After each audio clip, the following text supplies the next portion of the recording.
Hi, everybody. This is Maple Leaf Talk. He's Aaron William Freeland. I'm Candid Frank Stanishi, and we're a little late. I had a little diabetic episode, but I think I'm fine now. I think. Let me check. It happens to the best of us. Sometimes it just sneaks up on you like that. Oh, hang on a second. There's something wrong. It doesn't sound hollow. Well, at least there's something still rattling around in there. A little dead sound, a little bit, I guess. Yeah. So here we are. The Olympics are officially over. I'd like to say sadly, but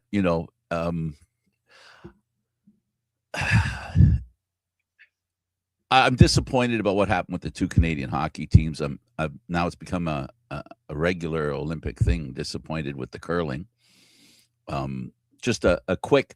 We're going to go through Aaron's stories, but I just wanted to ask you, Aaron, the positives and the negatives without worrying about not including anything or including too much. Just what's your reflection of this Olympics? How has it left you thinking, or have you given it any thought yet? It's only been one day that it's been over.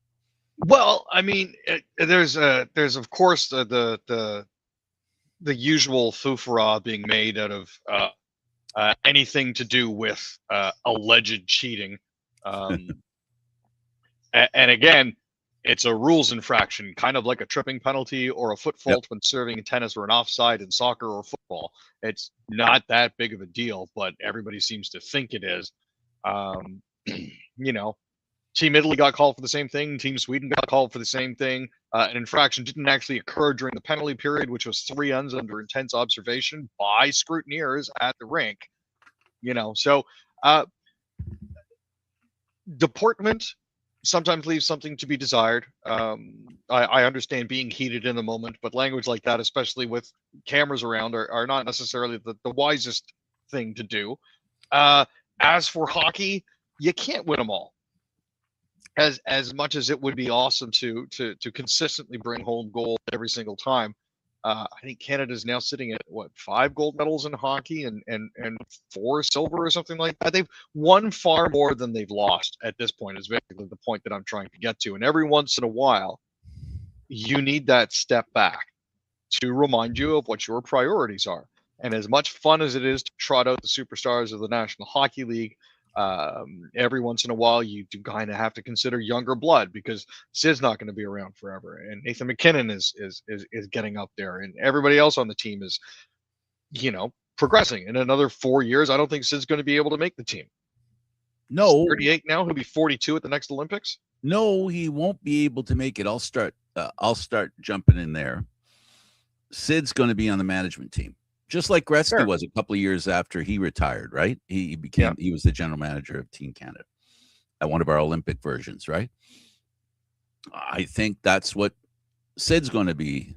That's the position he's going to acquire because of his neutrality, in the sense of his hockey greatness transcends even the Pittsburgh Penguins, right? It's bigger than the Pittsburgh Penguins. He's Mr. Team Canada, right? Just as Gretzky was Mr. Team Canada, right?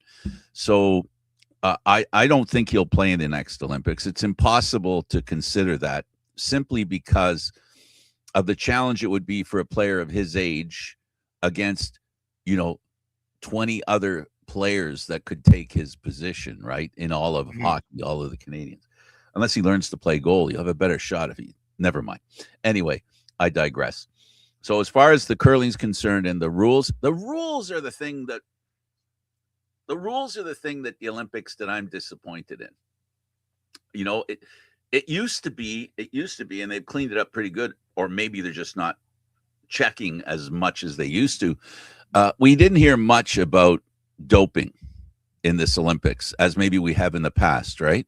So in that sense, it was a better Olympics. On the other side, the officiating, and we saw in the curling and we saw in the hockey, mostly in the hockey, because in all honesty, I followed the hockey probably closer than I followed anything else, where I think this was the first Olympics where we didn't start the Olympics by suggesting, oh, here we go, Olympic officiating. Remember how that was, Aaron? Whenever the Olympics were going to, oh, well, we're going to have to deal with the Olympic officiating, and whether it was good or bad doesn't matter. It's the statement before it even starts. But in this case, there wasn't any talk about the officiating, and when it came to the hockey, that was the biggest low point as far as I'm concerned, because what I saw was poor officiating. I saw poor officiating. I think the referees that went there and that refed, some of them are going to have to go back to school and maybe revisit math class. Well, and here's maybe the a thing: little, they were NHL referees too. I know that's a what chunk of it. It's kind of makes you wonder a little bit about exactly what is going on there. But, they couldn't count to 6, or they No. did count to 6 and didn't realize the goaltender counts, making it 7. Well, those are my. The other thing I'll suggest that I comment on the Olympics is the concern there was, because it was such a haphazard put together. It seemed, it had the impression, because of the arena and how long it took, they weren't worried it was going to. Well, it turned out, at least for now. I mean, when they run out of stories to tell about the Olympics now, and finally they run out of stories, and they're going to get to the point where they're going, and so the arena, what was it like? We'll hear what it was like. So that was an issue. But the one thing that isn't an issue is the spectacle that is the Olympics. It never, in my opinion, my humble opinion, the spectacle of the Olympics never fails. People question what makes up the spectacle. This artist should have been there, or this country shouldn't be there. That's that stuff, right? But once you get past all that stuff, the shite, as they would say in the old country, once you get past that stuff, it's an amazing spectacle, right? And the other thing we know is that years past, there was this crawl up mode to the Olympics being a curse. Any country that takes on the Olympics is taking on a financial hit because they're taking over the Olympics. And there was a decision made, I guess, where they decided that we have to really consider, when we bring somebody in, it's almost somebody who has money to throw away, or somebody that's thrown money away before and they'd like to reuse what they did before. Your comment. Well, here's the thing. I'm actually very happy with the way Canada performed these Olympics. Now, they did only get 21 medals. Now this is a far cry from 29 in Pyeongchang and 26 in Beijing and 26 in Vancouver, but they haven't performed that quote unquote poorly since Salt Lake in 2002. It used to be there were certain events that were gimmies when it came to Canadians getting medals, at least in the past 20, 24 years. That isn't the case anymore. Other countries appear to have put more into their Olympic programs and are able to better represent themselves wherever it may be it skiing or sliding sports or what have you. But honestly, people already calling for a moratorium on Canadian Olympic spending and sounding the alarm over this sort of thing, I think, are a smidge out of touch. The expectation is there certainly for us to be on top as much as we possibly can and to equal or try to better our medal totals every Olympics, but it doesn't always happen. And every once in a while, and this is a popular expression amongst hockey players too, you have to pay the toll. There has to be a bit of a down period for you to take some time and reevaluate what's going on with the teams and then put your best foot forward again. So this is an opportunity for us to reevaluate, maybe look at funding levels, maybe more needs to be done there, maybe more needs to be done through private concerns to elevate everything. But as it currently stands, I'm not entirely dissatisfied with the showing.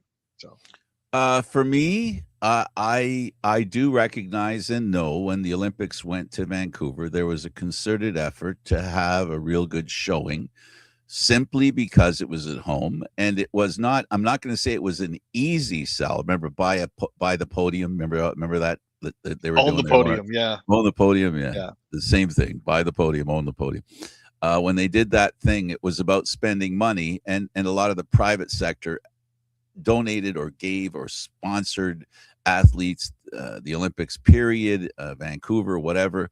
They did their part to heighten the opportunity for the athletes to do better. They were, supported, really well, and which probably there was a bit of an echo in the following Olympics. And I think this is the Olympics we're seeing where, that total support has finally worn off. And now the question is, to your point, you're 100% right. How important do we in Canada think it is that, we win more medals? I can tell you that I'm not losing any sleep over the fact that Canada finished 11th in the world. There are a few countries that are participating in the Olympics, and a lot of them are countries that are very accustomed to cold weather sports. So, it's not like because we think we're walking through 2 feet of snow today, that we have a lock on winter sports, right? So, I'm looking here as an example. What I will say is this. My example would be to give an idea of the situation. And to your point, and to fairness to Canada, Norway finished first, right? Norway finished first. That's not a very big country, right? So, obviously, whether it's because it really doesn't matter which, but whether it's because of the talent they have, the infrastructure for the games, medals, the competition for the medals, that they have a better infrastructure for winning, which is a distinct possibility. But it also, I think, has to do with what we're beating around the bush about. Norway, very proud country, right? Very into skiing, very into winter sports. And this is a contest about winter sports where you want to be amazed, And what thrilled me in the Olympics, the Brazil gold medal. I mean, so in essence, somebody from Brazil can win a gold medal. Canada, a winter country, great. We finished ahead of China. I think that's an accomplishment. Part of the reason why we didn't get as many medals now, remember, you're sharing them with China. China was not a factor in the Olympics and has become more and more a factor in the past few decades, right? They've gotten more and more involved. And some might suggest doing it in a less honest way. We don't know that for sure, but, the suggestion is there. So, I like what Canada did. The reason I like it is because for the athletes that succeeded, Aaron, that makes what they did even more special. The fact that Canada didn't win a gold medal in the hockey makes the fact that they got the silver, to me, more special, because we forget how easy it is to slide down that totem pole. We're worried about not being first, but I've seen Canada come in fourth, and I've seen Canada come in fifth. So for me, the silver medal ain't that bad for both. And at the end of the day, honestly, I think it's nice to see that it took 46 years before America, a country 10 times the size of Canada, finally found enough players to beat the Canadian men's hockey team. Especially a country with, what? See, 38 million teams. People. They've got 385. Not just that. NHL teams, a country with, almost 10 times, not 10 times. 3 times the number of NHL teams. 5 times Canadian teams, right? Yep. So, that speaks well for Canada, in the sense that this is a game that we used to rule. It's also a game that we used to rule, but not at the Olympics, because they wouldn't let us send our best players there. So at the end of the day, you got to figure out what's more important. To be able to sit in front of the television or at the arena, God willing, if you're lucky enough to afford to go to Italy and watch a game in person. But I like the trade-off, to be able to be that excited about sitting down to watch a game as a country, knowing there are people who know nothing about hockey that just see the Canadian flag on somebody's jersey, and they say, I'm waking up on Sunday at 8 o'clock in the morning because I want to watch this game. That's the beauty of the Olympics, and that's why I respect the players, because they did the best they could. They didn't shame us at all. a couple of breaks here and there, a little better officiating. I know it sounds like whiny stuff, but the officiating was questionable there at the beginning of the game for sure. And then there was too many men on the ice. Taking that all into consideration, and the game of inches that hockey is, they don't get a gold medal, they get a silver. But the difference between the Canadian silver and the American gold is the thin sliver of the corner on a goal stick that changed the whole complexion of the game. Yeah. There was one post and one paddle save that I think changed the course of the game. If Hellebuyck didn't have the game that he had, this would have been a 5 or 6-1 game easily. But they deserve the gold. Nobody, I'm not saying at all that they don't deserve the gold. They got the gold. I can complain about the officiating. I can complain about missing all the great chances. The bottom line is what matters is the score. And I want to make it clear for our American viewers as well. I'm not upset about the fact that y'all won. Hockey is, at the end of the day, a goal-scoring competition. And you guys scored more goals than we did. That's fine. I don't have an issue with that. Congratulations. I'm glad that your 46-year drought is finally over. And you know what? We can get right back at this in 4 years. I'm more than happy to wait for that long before we take another shot at Team USA and at Olympic gold. So we're good. But one thing I will add, the only negative thing I'll say about the American team is the classless behavior of some of their players. Like, they're a reflection of their president. I always maintain the leadership sends a signal, and people either pick it up or put it down, whatever it is that leadership sends. And the leadership they're run by a guy who's an asshole, and they've just behaved like assholes. Unfortunately, that's the truth. Tkachuk, no class whatsoever. And that I find more than anything disappointing, because basically he shit all over the Olympics by talking the way he did. It was disgusting. And you know what? His day will come. He will rue the day he did that, because people are going to pounce on him when things don't go his way, and he's not going to like it. You and I, as viewers of the way life works and the way life works in sports and politics, we know what he's going to get. It's coming. It's not a question of if, it's only a question of when. That's all there is. So you talk like a 3-year-old, eventually going to be treated like one. That's just the way it goes. So get over yourself. So yeah, that's what bothers me more than anything, that kind of behavior. And it kind of ruins what I said about the greatness of sitting there and watching a game. So that was the downside for me. It wasn't the officiating. It wasn't hitting the post. It wasn't Canada losing. But to have a guy like that speak the way he did, disrespectfully of Canadians and how much we love hockey.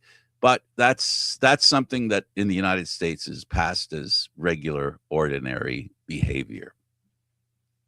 Well, there is some good that could potentially come out of all of this.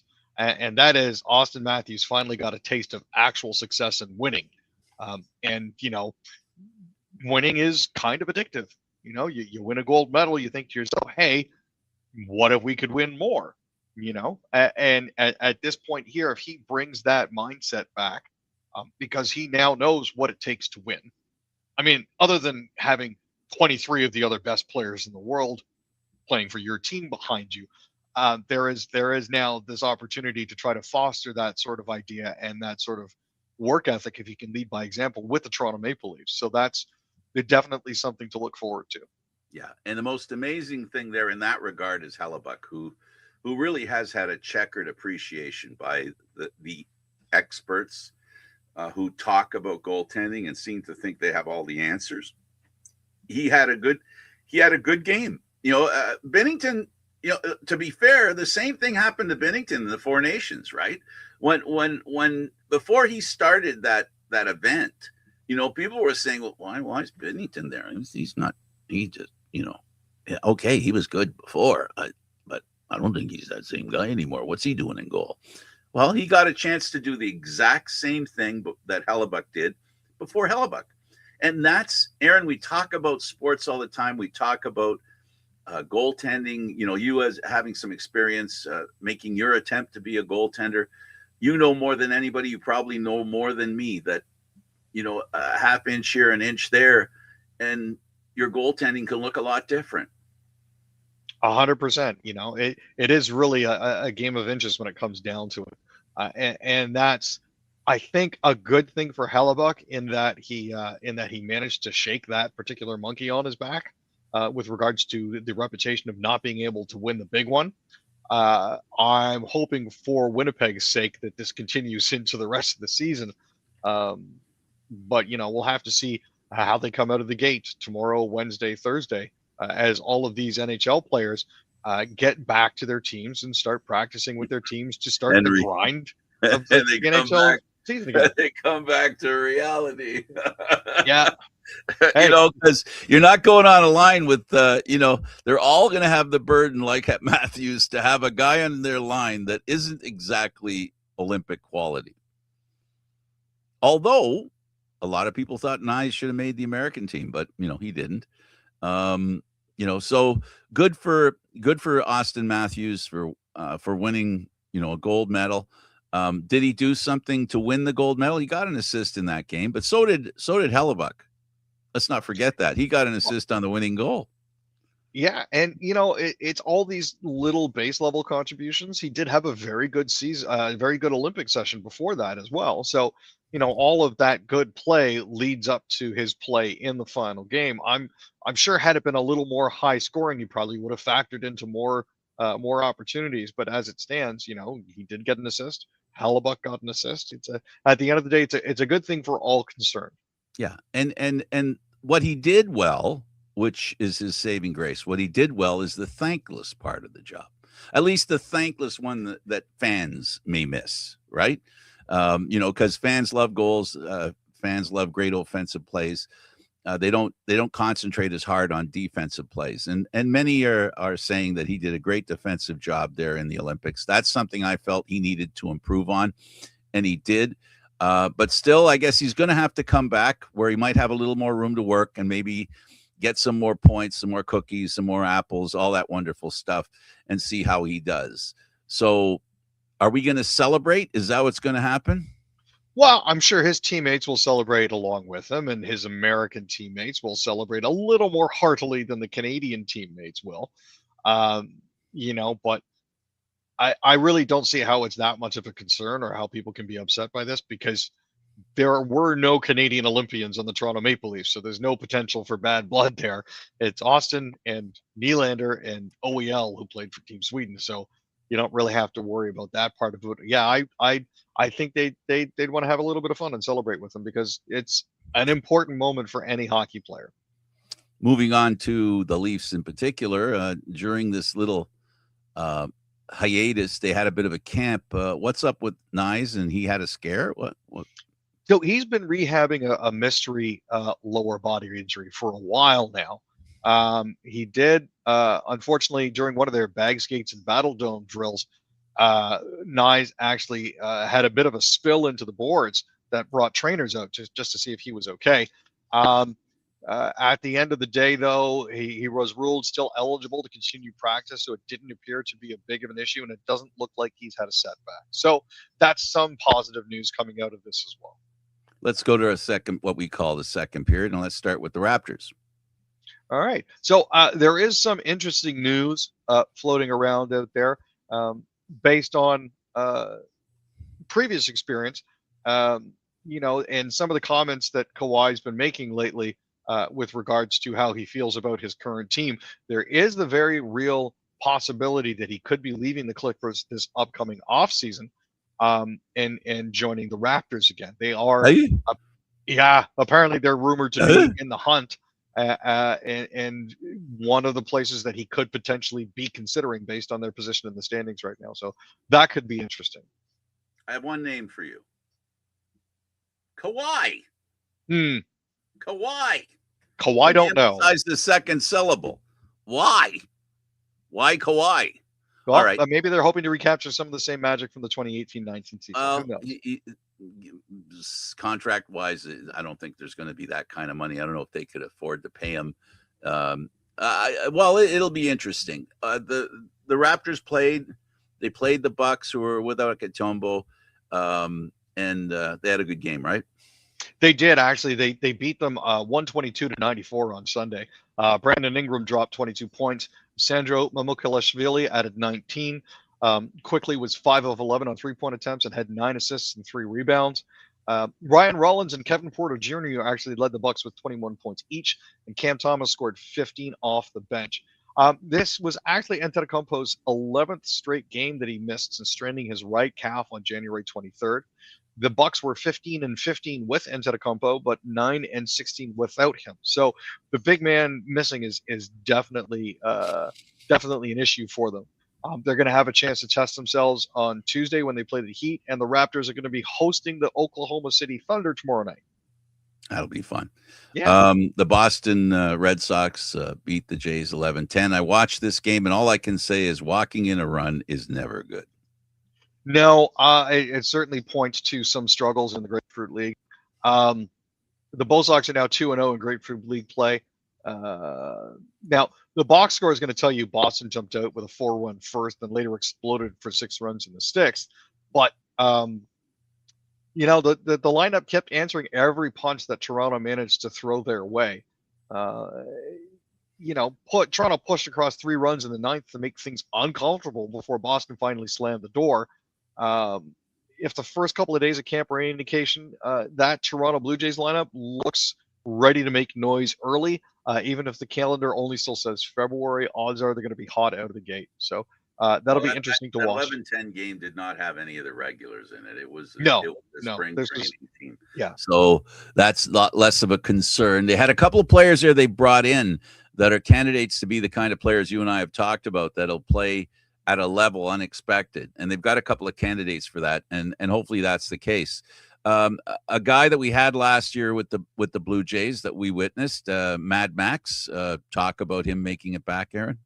Yeah, there is talk that the Blue Jays are currently predicted to sign this 2-time World Series, 2-time Cy Young winner, 8-time All-Star. It's predicted that he's actually going to be coming back for $10.2 million.